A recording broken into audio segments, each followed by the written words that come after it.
The wagon jolted across the prairie road, its wheels rattling over hard earth. Eliza Harper gripped the seat with one hand, the other resting against the gentle swell of her belly. She wore a faded calico dress and a bonnet that shaded her anxious eyes. At 21, she was traveling farther west than she'd ever dreamed, answering a mail-order advertisement that promised marriage to a rancher of means. A fresh start, she had told herself when she posted her reply weeks ago. Yet the secret she carried, hidden then, impossible to hide now, weighed heavier than the small carpetbag at her feet. The driver spat to the side of the trail. "Almost there, miss. Man, your meetin's waitin' by the store. Big fella, good land. You'll be set for life." Eliza tried to smile, but her lips trembled. She prayed silently that Thomas Yates, the rancher who had sent for her, would be merciful when he discovered she was not arriving empty-handed in body or heart. Her child fluttered faintly within, as if reminding her that her choices were no longer her own. The town of Willow Creek appeared, little more than a handful of wooden buildings. A saloon with swinging doors, a crooked steeple church, a boarding house, and the general store with its wide porch.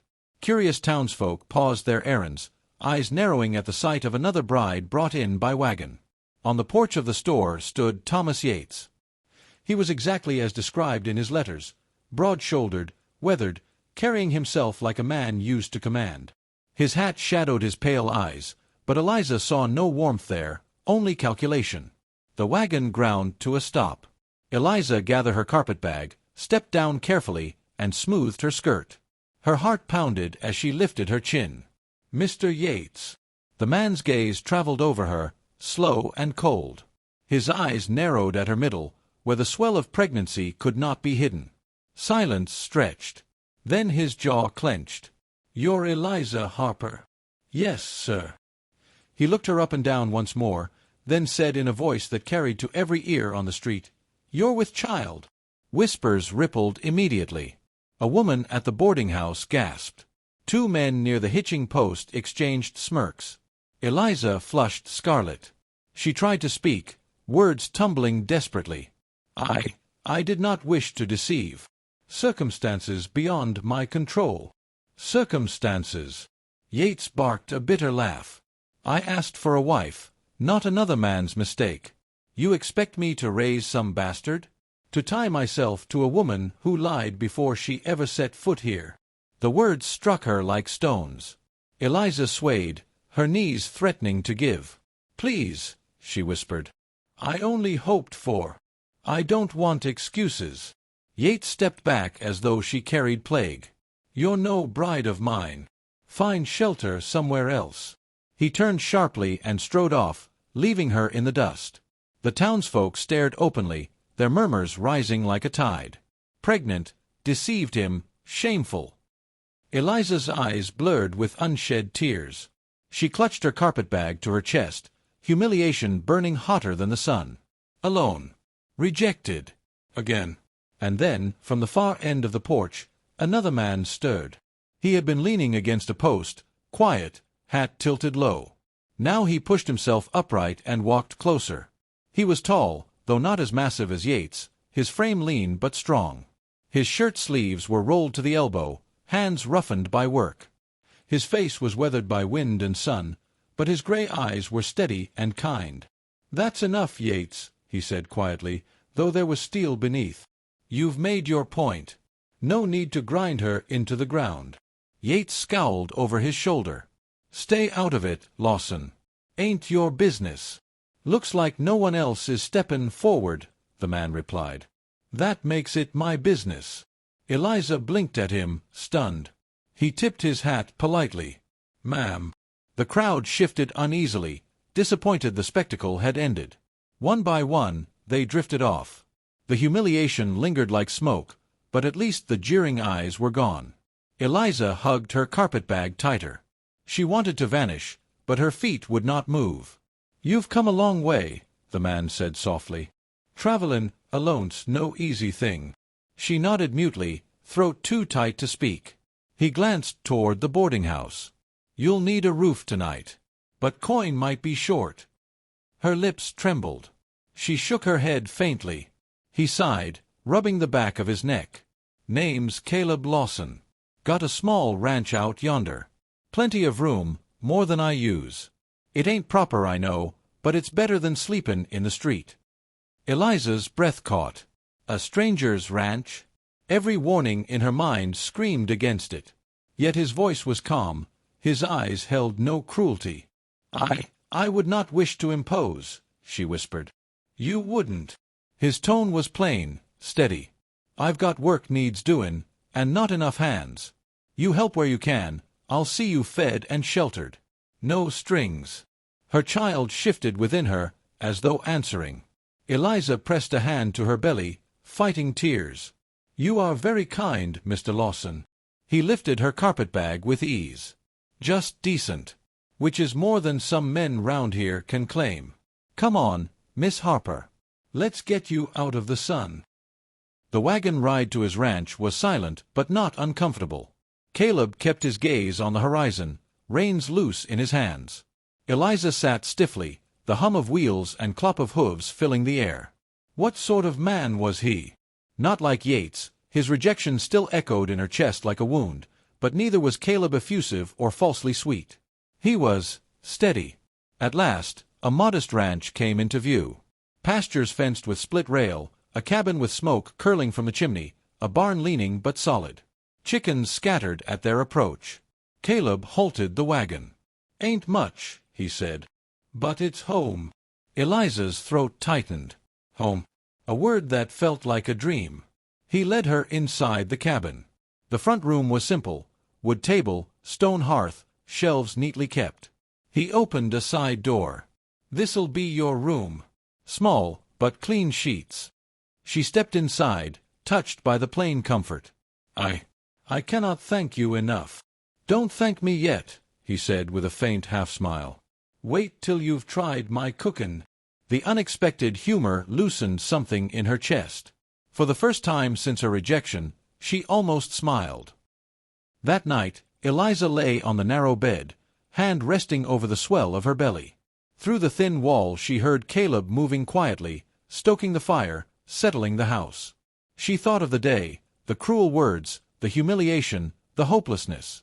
And then of the stranger who had stepped forward when no one else had. She whispered softly to the life within her, "Perhaps God has not abandoned us. Perhaps He has sent us here, to Him."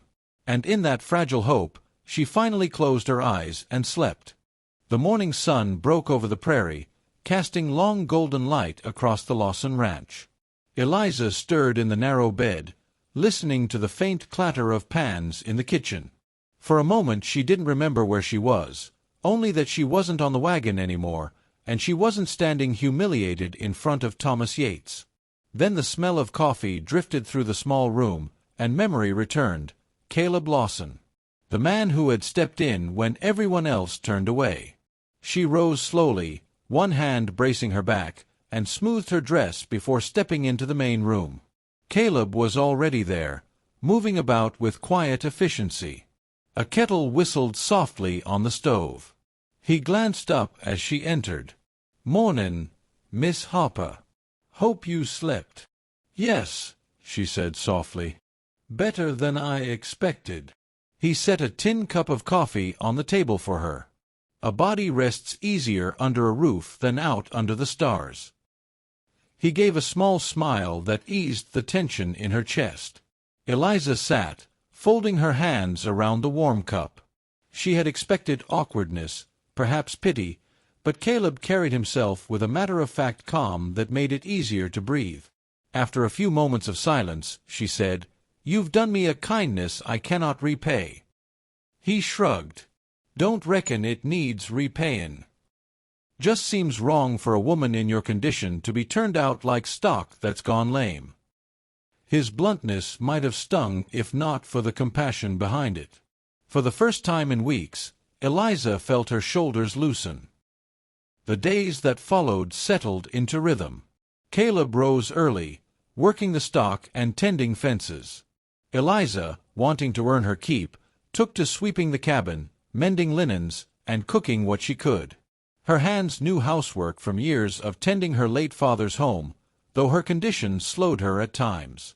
She feared Caleb might resent her weakness, but he never did. When he noticed her struggling with the water bucket, he wordlessly took it from her hands. When she tired after scrubbing, he told her to rest. He spoke little, but his actions spoke enough. One evening, she lingered outside as the sky blushed with twilight. Caleb came from the barn, wiping his hands on a rag. He noticed her staring at the horizon. "You're thinkin' hard," he said. Eliza glanced down, embarrassed. "I was only wondering what will become of me. Of us." Her hand drifted to her belly. Caleb studied her quietly, then said, "You'll have the child. You'll need help. I can't promise the world, but I can promise you won't face it alone." Her throat tightened. No one had spoken to her that way before, not since she'd discovered she was with child. "Why?" she whispered. "Why offer me anything? I'm no one to you." He looked past her at the fading sky. "Because I know what it is to be left with nothin'. Lost my folks young. My brother died last winter. Only reason I've still got this ranch is I couldn't bring myself to let go. So when I saw you standin' there, with everyone tennin' away," he paused, his voice low, "I knew what that felt like." Tears pricked Eliza's eyes. She turned quickly, not wanting him to see. Weeks passed. The townsfolk whispered when Eliza appeared beside Caleb on supply trips, but she held her head high. If anyone muttered about her condition, Caleb's steady presence silenced them. He never raised his voice, never argued, but his quiet strength commanded respect. One afternoon at the mercantile, she overheard two women whispering about her. "Already pregnant, and she calls herself a bride? Shameful." Eliza's face burned. Before she could slip away, Caleb's voice came from behind her, calm but firm. "Ladies got more backbone than half the men in this town. Don't mistake her courage for shame." The women flushed and turned away. Eliza blinked at him, stunned. Later, as they loaded supplies, she murmured, "You didn't have to defend me." "Yes, I did," he said simply. Something stirred in her heart then, something fragile and dangerous. Gratitude, yes, but more than that, an ember of hope. By late autumn, the air grew sharp, and Eliza's time drew near. She was nervous, though Caleb's steady presence calmed her more than she realized. He repaired the small room, laid in extra wood, and quietly made preparations as though it were the most natural thing in the world. One evening, she found him fixing the cradle he had built from scrap pine. The sight brought her hand to her mouth. "You made that for my child." "For our child," he corrected gently, then met her startled gaze. "If you'll let me." Her breath caught. The words were plain, but the meaning behind them was more than she had ever dared hope. "Why?" she asked again, voice trembling. He set down the tools, looked at her fully. "Because I already care. Not just for the child. For you. You've been strong when most would have broken. And I figure the good Lord don't make mistakes. Maybe you were meant to come here, not to Yates." Tears spilled down her cheeks. She sank onto the chair, unable to speak. Caleb crossed the room and knelt before her. His calloused hand hesitated, then rested gently over hers, which lay across her swollen belly. "This child will never know a day without a father, if I have any say." In that moment, something within Eliza broke open. The fear, the shame, the loneliness. She let out a sob, but it was not the sound of despair. It was the sound of release. The night her labor came, a winter storm howled outside, rattling the shutters. Caleb never left her side. He boiled water, kept the fire strong, fetched the midwife from town despite the snow. And when at last a healthy baby boy let out his first cry, Caleb's rough hands trembled as he lifted the child and placed him in Eliza's arms. She wept, holding her son close, but through her tears she saw Caleb watching with awe. Not as a bystander, not as a man doing charity, but as a father. When she looked up, their eyes met, and she whispered, He has a father now. Caleb smiled, small, steady, but full of promise. Aye, he does. That night, as snow lay thick on the prairie and the fire burned warm within the cabin, Eliza realized something she had never believed possible. The rejection that had once shattered her had led her here, to a man who had not turned away, to a home where her child would never be unwanted. The pain of yesterday had given birth not only to her son, but to a new beginning. And in the quiet of the storm, with Caleb's steady presence beside her, Eliza whispered a prayer of thanks, for a husband not chosen through an advertisement, but given by Providence itself.